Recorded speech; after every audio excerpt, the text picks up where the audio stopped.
तमाम नियोजित शिक्षक भाई बहनों का स्वागत है, नमन है, वंदन है, अभिनंदन है। दोस्तों, एक कहावत है कि घर फूटा गवार लूटा, यानी कि घर में अगर बिखराव हो जाए, विवाद हो जाए या घर के सदस्यों में आपस में कोई तकरार हो जाए तो उसका मज़ा जो होता है ना, आस पड़ोस गांव जेवार सारा कोई लेता है। यही हुआ है आज कल शिक्षकों के बीच में। दोस्तों, जब हम सभी शिक्षक संगठित थे, 3.5 लाख शिक्षकों की जमात थी, तब शिक्षकों के विरुद्ध बात करने का हिम्मत किसी के पास नहीं था, न सरकार के पास न पदाधिकारियों के पास। लेकिन जैसे जैसे शिक्षक आपस में टूटते गए, बिखरते गए, वैसे वैसे एक छोटा छोटा व्यक्ति भी शिक्षकों को परेशान करता है। और अब सरकार भी समझ गई है कि अब शिक्षक जो हैं वो कमज़ोर हो गए हैं, कई टुकड़ों में बट गए हैं, तो शिक्षकों को सताना या शिक्षकों को दबाना या शिक्षकों की बात को नहीं मानना कोई बड़ी बात नहीं है। और सरकार ये चाहती है कि शिक्षक अब एक मत है ही नहीं। जी हाँ, यही हाल है। देखिए क्या हुआ कि जब हम लोग 3.5 लाख शिक्षक थे, एक जगह एक मंच पर थे, ठीक है, कई संगठन थे, लेकिन मांग एक था, उद्देश्य एक था, लक्ष्य एक था, सपना एक था, अरमान एक था, सब कुछ एक था।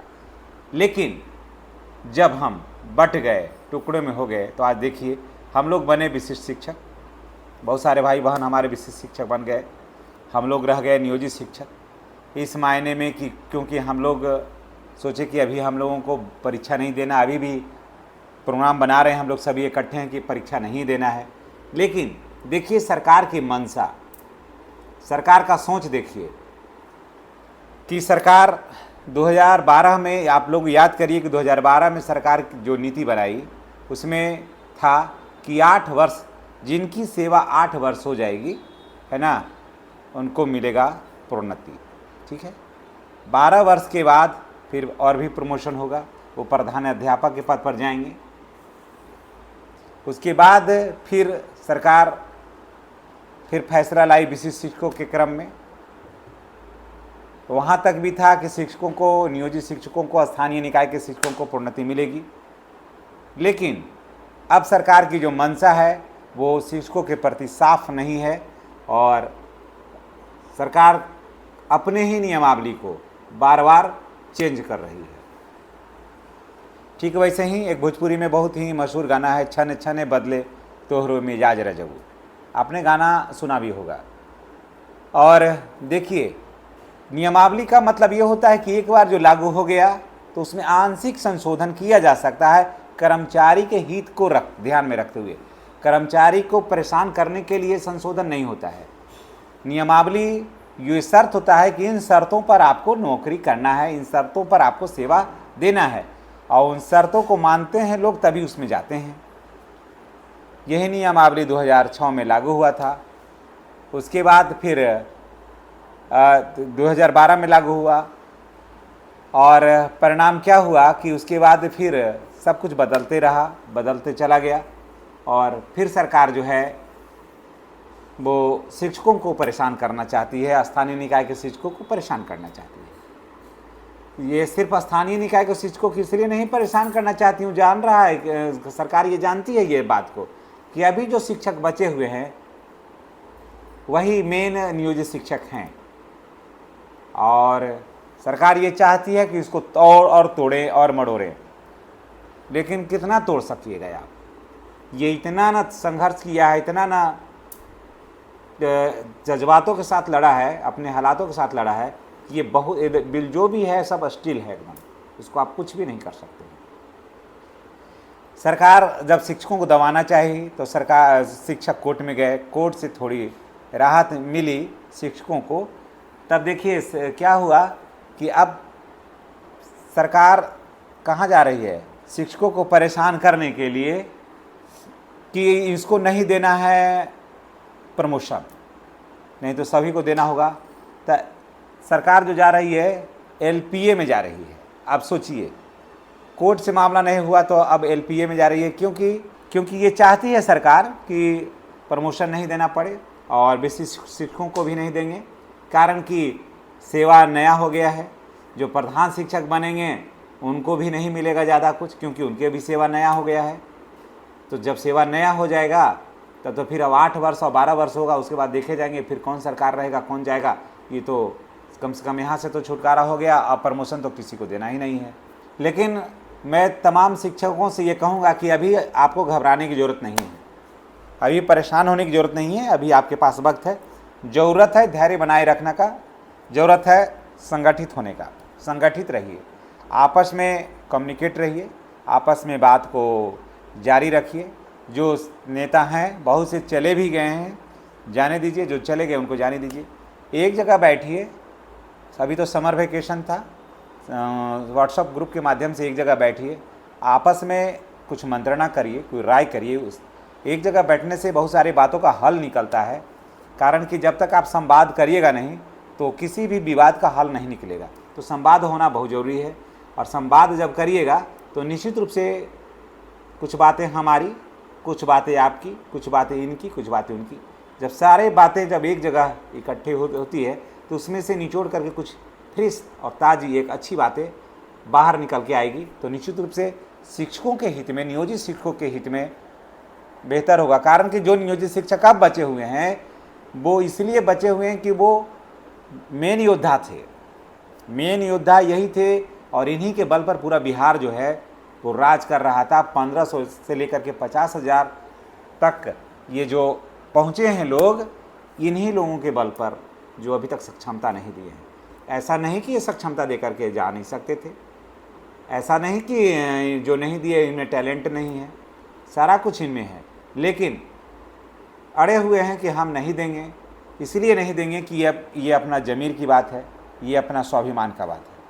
लेकिन एक जगह इकट्ठा होना चाहिए तमाम शिक्षकों को, अपनी बात एक जगह रखना चाहिए तमाम शिक्षकों को। कारण कि इसमें बहुत सारी महिलाएं हैं, बहुत सारे हमारे ऐसे भी साथी हैं जिनका उम्र कम है, ऐसे भी साथी हैं जो स्थानीय निकाय के हैं, घर के आसपास हैं। तो कई तरह की परेशानियां हैं, मजबूरियां हैं, जिसके तहत वो बाहर नहीं जाना चाहते हैं। तो बैठना तो पड़ेगा, बैठना ही भी चाहिए। तो ऐसी स्थिति में मैं यही कहूँगा कि अभी नियोजित शिक्षकों को धैर्य खोने की ज़रूरत नहीं है।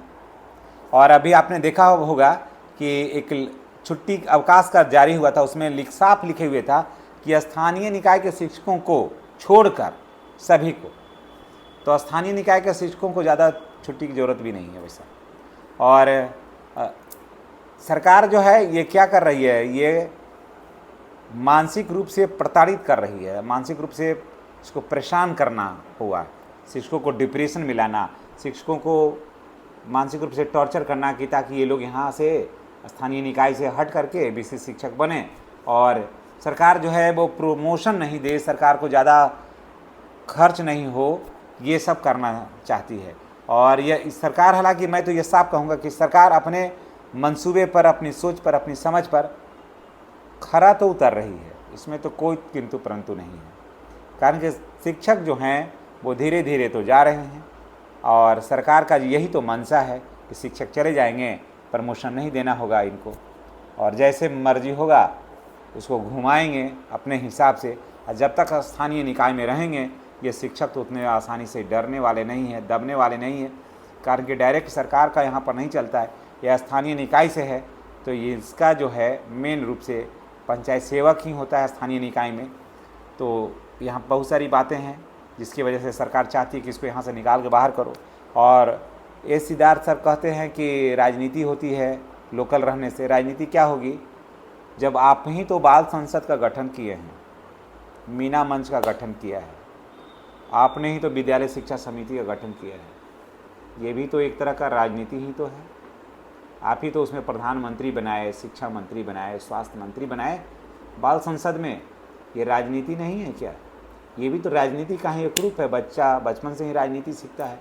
और प्रलय और निर्माण तो शिक्षक के गोद में खेलता है। चाणक्य का ये कथन सबको याद होगा कि शिक्षक कभी कमज़ोर नहीं होता है, प्रलय और निर्माण जो है ना उसके पलने में हिलता है, पलने में खेलता है। तो शिक्षक तो दबने और डरने वाले हैं नहीं, और शिक्षक को दबाना या डराना उतना आसान काम भी नहीं है। तमाम मैं शिक्षकों से मैं यही कहूँगा कि अभी डरने और दबने की ज़रूरत नहीं है, धैर्य से काम लीजिए। मैं हर वीडियो में यही कहता हूँ कि धैर्य से काम लीजिए, बैठिए, लेकिन पंचायत स्तर पर हैं तो पंचायत स्तर पर बैठिए, लेकिन प्रखंड स्तर पर बैठिए और जो भी हो निर्णय सर्वसम्मति से लीजिए, और ताकि कोई भी कदम उठाने में आपको सहूलियत होगी।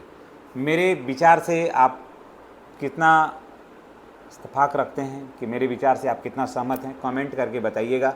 लेकिन सरकार की जो मंशा है वो साफ तो बिल्कुल नहीं है।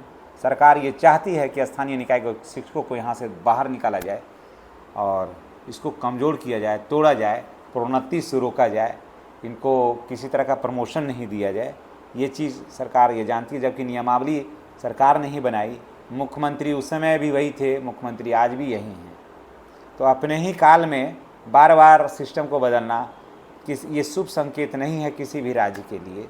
और माननीय मुख्यमंत्री से मैं ये गुजारिश करूँगा और सिद्धार्थ सर से ये गुजारिश करूँगा कि आप नियमावली में चेंज ना करिए, कारण कि नियमावली होता है कि उसी के आधार पर लोग आते हैं सिस्टम में। हाँ, अब जो बहाल करते उसमें अलग नियमावली लाते या ला रहे हैं तो कोई बात नहीं है, लेकिन पूर्व के नियमावली पर जो बहाल है शिक्षक, उसमें ज़्यादा फेरबदल नहीं करना चाहिए, जिससे कि शिक्षकों की भावनाएं जो है वो आहत होती है। तो चलिए इन्हीं बातों के साथ हम आपसे विदा लेते हैं, इस उम्मीद, इस भरोसे के साथ कि आप चैनल को सब्सक्राइब कर लिया होगा। आप चैनल को सब्सक्राइब करिए, हम अपनी राय आपके पास रखेंगे और जो घट रहा है, जो बातें हो रही है वो भी हम रखेंगे आसपास की, और आप हमसे कनेक्ट रहिए। ये मेरे लिए सम्मान की बात है कि आप जैसे सज्जन, आप जैसे भाई बहन हमारे साथ कनेक्ट हो रहे हैं। ये आपके लिए नहीं है, मेरे लिए बहुत गर्व की बात है। ये गर्व का क्षण है मेरे लिए, और मानव जीवन में इससे बड़ा कोई गर्व हो ही नहीं सकता है, जहाँ पर संपूर्ण शिक्षक समाज एक प्लेटफॉर्म पर आएँ और अपनी बात को शेयर करें। लोग कमेंट करते हैं, बहुत तरह का कमेंट होता है, लेकिन हर कमेंट का हम सम्मान करते हैं, हमें कुछ भी बुरा नहीं लगता है, कारण कि जिसकी जितनी समझ है, जितनी सोच है, जो जैसा समझते हैं वैसा कमेंट करते हैं। और कमेंट आप करिए, जो भी समझते हैं, जैसा भी समझते हैं, कमेंट को अवश्य करिए और लाइक ज़रूर करिएगा, ताकि हम आपके लिए और भी एनर्जेटिक, पॉजिटिव और ऑथेंटिक वीडियो हम आपके लिए लेकर आएँ। धन्यवाद। जय नियोजित शिक्षक।